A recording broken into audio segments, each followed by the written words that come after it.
It's a really interesting story, actually, like, their take on it all, like, because you think, "Oh my god, like, that's such a life-altering operation." I mean, you speak to anybody who has hands in their life, like, I'm speaking to you right now, and if I told you that you had to lose your hands tomorrow, Yeah. you'd think, "What the hell am I gonna do?" Like, literally, like, you rely on your hands so much, you do everything with them, like, every single day. So telling somebody that is like, in that moment, you feel absolutely doomed, do you know what I mean? Yeah.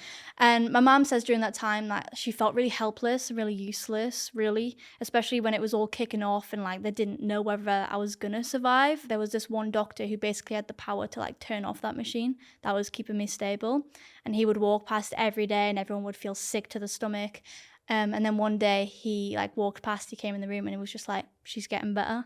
And that to my family were just like, oh my God, rejoice. Like even the nurses, and they were saying, oh, we're gonna get sacked, we're not meant to get sentimental about this sort of thing. But they were like, there was no way I was gonna survive by like how I looked when I first got there. So it was just celebration. And obviously when it came to amputating my hands, they were told that as well, like, yeah, she survived, but we're all gonna have to amputate the hands. And that to them was like small price to pay. Like it sounds crazy, like when you hear it like that, like we're gonna have to chop off your Yeah. daughter's hands. It's like, what? How are you gonna deal with that as a parent? But when they'd been so close to actually losing me and losing their child altogether, it was like, the hands are fine. We'll figure that out as we go, you know? So that was literally how it was. And when they amputated my hands, it was like, yeah, they had their worries.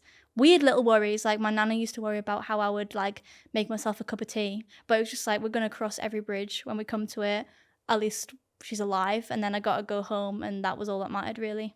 I actually got sent home with my hand still attached, like literally dead. I had to go back and forth to the hospital to like bathe and all things like that because they had to be so careful when it came to infections and things. And so I did actually like go home with my hands attached, and then like I had to get them amputated at a later date. But I mean, it was all really stressful, and it didn't help as well that I seemed to be recovering at one point, and then I actually contracted a secondary infection.